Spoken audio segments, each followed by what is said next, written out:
আসসালামু আলাইকুম প্রিয় ভাইয়া ও আপুরা। এই ভিডিওতে আমরা সপ্তম শ্রেণীর বাংলা প্রথম পত্র সপ্তবর্ণ বইয়ের লখার ২১ গল্পটি এবং এই গল্পের যে অনুশীলনীর সমাধানগুলো সেগুলো নিয়ে আলোচনা করব। আমাদের আগের ভিডিওটিতে মোহাম্মদ জাকির লিখেছে, অনেক ধন্যবাদ স্যার। তোমাকে অনেক ধন্যবাদ মোহাম্মদ জাকির। মূল ভিডিওতে যাওয়ার আগে তোমাদেরকে একটা আপডেট জানিয়ে রাখি, তোমাদের নিশ্চয়ই এক এক বিষয়ের প্রাইভেট পড়ার জন্য এক এক স্যারের কাছে দৌড়াদৌড়ি করতে হয়। এতে করে অনেক সময় এবং অনেক টাকাও খরচ হয়। কেমন হতো যদি একই জায়গায় সবগুলো সাবজেক্টের প্রাইভেট পড়তে পারতে আর টাকাও লাগতো অনেক কম। সেই কথা ভেবেই তোমাদের জন্য 10 মিনিট স্কুল একটি অনলাইন কোর্স লঞ্চ করেছে, যেখানে খুব অল্প খরচে গোছানোভাবে সকল বিষয়ের উপর ক্লাসগুলো নেওয়া হবে। ডেসক্রিপশনে লিংক দেওয়া আছে, সেই লিংকে ক্লিক করে বিস্তারিত জেনে যদি কোর্সটি ভালো লাগে তাহলে আজই ভর্তি হয়ে যাও সেই কোর্সে। এবার চলো ভিডিওতে ফিরে যাক। লখার ২১ গল্পটি লিখেছেন আবু বকর সিদ্দিক। এই গল্পটা পড়ার আগে তোমরা এটার একদম শেষের দিকে চলে যাবে। শেষে আসার পর এখানে পাবে শব্দার্থ ও টিকা। এখান থেকে শব্দের অর্থগুলো খুব ভালোভাবে পড়ে নিবে, কারণ এখান থেকে টিক চিহ্ন এবং ক নাম্বারের প্রশ্ন আসে। যেমন টিক চিহ্নের মধ্যে এরকমভাবে থাকতে পারে যে শান অর্থ কী। এর অ্যান্সারে একটা অপশন থাকবে পাথর এবং বাকি তিনটা অন্যান্য অপশন থাকবে, সেখান থেকে তোমাকে পাথরটি টিক দিতে হবে। তাই এগুলো একটু ভালোভাবে পড়বে। এরপর আরেকটু নিচে চলে যাবে, এখানে পাবে পাঠ পরিচিতি। এই পাঠ পরিচিতিটা খুব ভালোভাবে পড়তে হবে, কারণ এই পাঠ পরিচিতি থেকেও অনেক প্রশ্ন আসে মাঝে মধ্যে। আর এই পাঠ পরিচিতিটা হলো সম্পূর্ণ গল্পের মূল ভাব, অর্থাৎ পুরা গল্পটা কী নিয়ে লেখা হয়েছে সেটা তুমি এইটুকু পড়লেই বুঝতে পারবে। এরপর আরেকটু নিচে চলে যাবে, এখানে তুমি লেখক পরিচিতি পাবে। এই লেখক পরিচিতিটাও একটু ভালো করে পড়ে নিবে। এরপর তোমরা পুরো গল্পটা পড়বে। পুরো গল্পটা পড়া শেষ হলে তোমরা চলে যাবে এখানে বহু নির্বাচনী অংশে। প্রথম কোয়েশ্চেনটা হলো, লখা কখন তার খিদের কষ্ট ভুলে যায়? অ্যান্সার হবে খ, মাকে কাছে পেলে। এরপর ২ নম্বর হলো, লখাকে চোখ কান বুঝে দৌড় শুরু করতে হলো কারণ। এর অ্যান্সার হলো গ, তাকে ফুল আনতে হবে। এরপর নিচে এই উদ্দীপকটি পড়ে ৩-৪ নং প্রশ্নের উত্তর দিতে বলা হয়েছে। তোমরা উদ্দীপকটি ভালোভাবে পড়ে নিবে।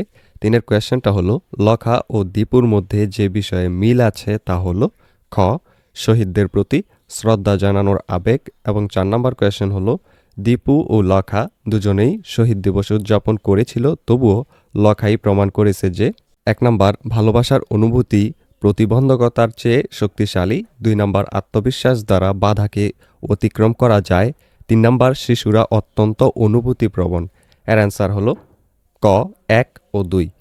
এরপর নিচে আছে একটা সৃজনশীল প্রশ্ন। এখানে যেই উদ্দীপকটা দেয়া আছে এটা তোমরা একটু ভালোভাবে পড়ে নিবে। এরপর আমরা প্রশ্নের উত্তরে চলে যাই। ক নাম্বার হলো, লখা রাতে কোথায় ঘুমায়? এর অ্যান্সার হবে লখা রাতে ফুটপাতের ঠান্ডা শানে ঘুমায়, অর্থাৎ ফুটপাতের ঠান্ডা পাথরে ঘুমায়।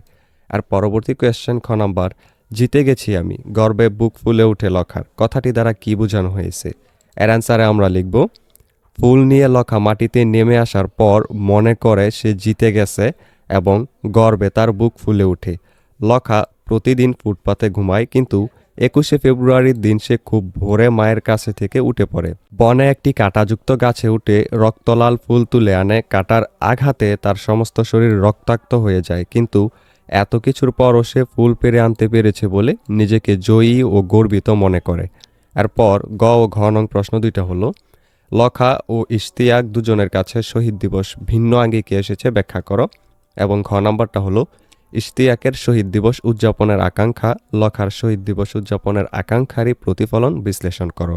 এই গ এবং ঘ এই দুইটার উত্তর একটু বড়, তাই আমরা শুধু উত্তরগুলো দিয়ে দিচ্ছি, তোমরা একটু নিজের মতো পড়ে নিও, না হলে ভিডিওটা বড় হয়ে যাবে। এখান থেকে উত্তর শুরু।